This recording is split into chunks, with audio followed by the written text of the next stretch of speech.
السلام عليكم ورحمة الله وبركاته. أستاذ حفيظ، أهلا وسهلا بك. نعرف روحي إسماعيل أحمد عزوني، معروف بالشيخ موسى عزوني. إمام، اشتغلت إماما أستاذا في الولايات المتحدة ولازلت هناك وهنا، ولمدة 26 سنة أو أكثر منتج برنامج إذاعي في إذاعة القرآن والتلفزة الوطنية، القرآن والحياة وحصة مع القرآن في البلاد وغيرها من القنوات. السؤال الذي أسأله للأستاذ حفيظ دراجي، تكلمت على حجم الشعبية التي وصلت إليها قنواتكم، وعلى قدر المغنم يكون المغرم. لماذا؟ لأن هذه الشعبية هي التي سيسأل عنها الإنسان يوم القيامة. وبالتالي أنا أريد أن أسأل سؤالا في إطار مفهوم بناء الإنسان، لأننا نتكامل أستاذ حفيظ، شعبيتك وشعبية السياسي والداعية، كلنا يجب أن نصب في نهر واحد وهو بناء الإنسان. أنا عشت في أمريكا، الآن الحضارة الغربية الأستاذ حفيظ استطاعت أن تبني الجانب المادي على حساب ماذا؟ على حساب الإنسان، وهو محور الكون. الأستاذ مالك بن نبي يقول الحضارة ثلاث: تراب وزمن وإنسان. الإنسان الذي استطاعوا أن يضعوه في القمر هو نفسه الذي تحرجت قطر أن تستقبله مؤخرا، لأنه أراد أن يحطم الإنسان. نحن بالمناسبة عندما نرفض الشذوذ والمثلية لا نرفضها من منطلق ديني فقط. في أمريكا الآن، آخر الأخبار والشهر الماضي كنت في أمريكا، الآن عندما تقدم استمارة الأستاذ حفيظ في أمريكا يقول لك Are you married or single? You said I am married. يقول لك ما جنس الزوج. المسألة أخذت أبعاد خطيرة جدا. السؤال باختصار، الأستاذ حفيظ دراجي، الكلمة تصل إلى ملايين الناس عندما تتكلمها أنت وإخوانك فيه، وأنت تعلم أنه إحنا رانا نعانو من ضياع الشباب. الشباب الآن رانا نعانو يا أستاذ حفيظ. أنا يسمعني 10,000 20,000 مهما وصلت، لكن أستاذ حفيظ في المنبر الذي يتحدث فيه، وأنا صراحة ليس لما راك في وجهك، يعني أنت وليد أحرار، وليد الجزائر، وطالما رأيتك تتكلم كلاما ماتعا قويا تدافع عن دينك، تدافع عن وطنك، تدافع عن المبادئ. إلى أي مدى يشعر الأستاذ حفيظ أولا ثم من معه من الصحفيين بخطورة الكلمة التي تمزق أواصر الشعوب؟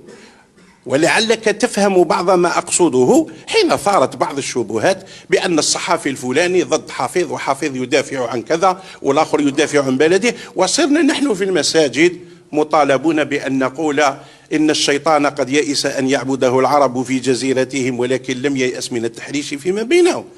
وأنا تكلمت في مباراة الجزائر وأستاذ يعقوب يعرف ذلك، وتعرضت لهجمة حين قلت كيف نضرب المغربي ضيفنا هنا، كيف نضربه، رغم أن التهنئة جاءتني من مدرب الفريق الوطني الجزائري.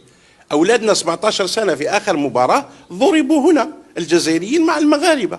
لماذا نلج بأبنائنا في أتون يعني حروب وتفاهات، حتى إذا ذهب ولدنا إلى بلد مثل المغرب أو غيرها يتعرض أيضا إلى الشتائم؟ ما دور أستاذ حفيظ في ضبط الكلمة والنصح والبعد تماما عن الصراع السياسي؟ لأننا أخي حفيظ سيموت كل واحد فينا وسيلقى ربه، ولن تنفعك ولن تنفعني ولن تنفع الرئيس ولا المسؤول سياسته أو شعبيته أو قوته.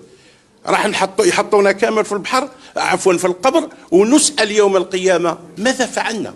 إذن هذه أريد قيمة الكلمة عند الأستاذ حفيظ كي يكون يخاطب في الناس، أكيد أنه يعرف خطورة هذه الشعبية التي هو فيها. شكرا يا شيخ، خوفتني شوية. طبعا خوفتني، مش بمعنى بمفهوم الجبن أو بمفهوم أنه خلاص سأعود أو سأتراجع. أنت تحدثت عن قيم، وتتحدث عن مبادئ، وتتحدث عن وطن، وتتحدث عن ضرورة الدفاع عنها. والدفاع عنها لا يعني بالضرورة التهجم على الآخرين. أنا أعتقد بأنه بكل تواضع عندما أدافع عن بلدي وأنت تشعر بأنني هاجمت بلدك، فهذه مشكلتك أنت. عندما أقول تحيا الجزائر وأنت كأمريكي تقول كيفاش يقول تحيا الجزائر، فهذه مشكلتك أنت. رغم أنني أنا لا أحترمك عندما تكون أمريكي ولا تدافع عن وطنك. أحترمك أكثر عندما أرى فيك هذه الحمية وهذه العزيمة والإرادة على الدفاع عن وطنك، مثل ما يفترض أن تحترمني أيضا. نعم، الكلمة عندها وزن كبير جدا وسنحاسب عليها. الكلمة والصورة والهمسة واللمسة والحركة والفعل، كل هذه الأشياء عندها مسؤولية كبيرة. صدقني بأنني أقدر هذا. أي نعم قد نخطئ، عندما أقدر هذا بما في ذلك أنت قد تخطئ. عندما نقدر هذا لا يعني بأننا لا نخطئ. والله غفور رحيم، وأنت تعرف، والله يعرف النوايا. أنا عمري ما كانت نيتي أنني أسيء لأحد. كانت نيتي ودائما نيتي هي أنني أقوم بواجبي المهني، واجب الإعلامي المهني. اليوم في القواعد اللي قريناها في المعهد يقول لك الإعلامي يعلم، يخبر، يرفه ويثقف. أعتقد بأنه في مجال معين، اللي مختص في الاقتصاد يثقف في الاقتصاد، اللي مختص في الرياضة يثقف في الرياضة، والترفيه أيضا كل واحد عنده دور. أنا داخل في عملية الإعلام والترفيه، لأنه الكرة هي ترفيه. أنا لست مطالب بأن أحل مشاكل الناس وتفكيرهم، ولكن مطالب بأن أعبر عن رأيي، طبعا بالاحترام والأدب اللازمين تجاهك وتجاه غيرك، لأني نصنع رأي شئت أم أبيت.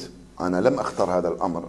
أنا لما حبيت الإعلام وقريت إعلام لم يكن في ذهني أنني سأصنع رأي وسأصير مشهور والناس تسمع لي، ولكن أصنع رأي. عندي مسؤولية كبيرة جدا وأقدرها وأشعر بها، ونخاف منها صدقني.